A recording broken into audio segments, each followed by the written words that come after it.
সকলোকে নমস্কাৰ জনাইছোঁ। পুনৰবাৰ আন এটি ভিডিঅ'লৈ সকলোকে স্বাগতম জনাইছোঁ। যদিহে আপোনালোকে মোৰ ভিডিঅ'টো পোনপ্ৰথমবাৰৰ বাবে চাই আছে তেন্তে বেল আইকনটো দবাবলৈ নাপাহৰিব, কাৰণ বেল আইকনটো দবাই দিলে মোৰ আহিবলগীয়া ভিডিঅ'সমূহৰ নটিফিকেশ্যন আপোনালোকে আগতীয়াকৈ পাই যাব। আজিৰ থাম্বনেইলটো চাই নিশ্চয় আপোনালোকে গম পাইছে যে এই ভিডিঅ'টো কি লৈ প্ৰস্তুত কৰা হৈছে। গতিকে আহকচোন আমি এই ভিডিঅ'টোৰ মাজলৈ যাওঁ।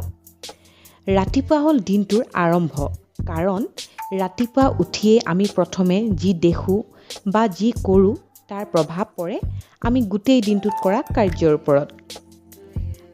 আমি ভাবোঁ যে ভাল বস্তু যেতিয়া আমি দেখা পাওঁ গোটেই দিনটো আমাৰ মন মগজু ভাল হৈ থাকে, আৰু বেয়া কোনো বস্তু যদি আমি দেখা পাওঁ সেইটোৱে আমাৰ মনৰ ওপৰত ভীষণ চাপৰ সৃষ্টি কৰে।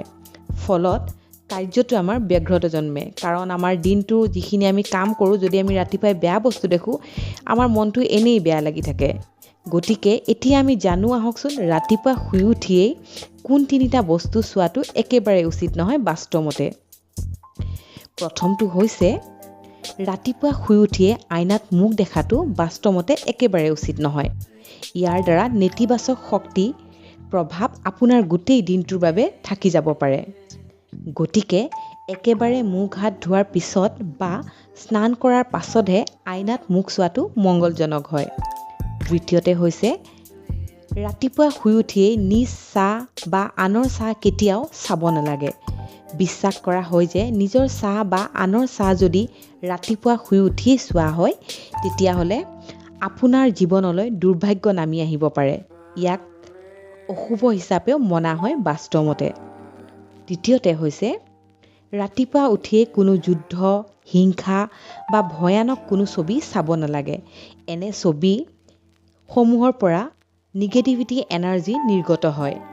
বাস্তৱমতে শোৱাৰ পৰা উঠিয়েই এনে ছবি দেখিলে পৰিবাৰ বা পৰিয়ালৰ সদস্যৰ মাজত হাই কাজিয়াৰ সৃষ্টি হোৱাৰো সম্ভাৱনা বৃদ্ধি পায়। গতিকে এনেধৰণৰ ছবি ঘৰৰ ভিতৰত ৰখাটো একেবাৰে উচিত নহয়। যদিহে আপোনালোকৰ ঘৰত এনেধৰণৰ ছবি আছে তেতিয়াহ'লে আপোনালোকে আজিয়ে আঁতৰ কৰি দিয়ক, আৰু যদিহে আপোনালোকে বাস্তৱমতে মানে তেতিয়াহে আকৌ দেই। গতিকে আজিলৈ আহিছোঁ, ইমানখিনিয়ে আছিলে মোৰ ভিডিঅ'টো। আৰু যদিহে আপোনালোকে মোৰ ভিডিঅ'টো চাবলৈ ভাল পাইছে তেতিয়াহ'লে ছাবস্ক্ৰাইব কৰিবলৈ নাপাহৰিব, কাৰণ আপোনালোকৰ এটা ছাবস্ক্ৰাইবে আমাক এনেধৰণৰ ভিডিঅ'সমূহ প্ৰস্তুত কৰাত বহুতো উৎসাহ জনায়, বহুতো মৰম দিয়ে। লগতে শ্বেয়াৰ, কমেণ্ট আৰু লাইক কৰিবলৈ নাপাহৰিব। আজিলৈ আহিছোঁ, পুনৰবাৰ এনে ভিডিঅ' আপোনালোকৰ মাজলৈ লৈ আহিবলৈ চেষ্টা কৰিম। ধন্যবাদ।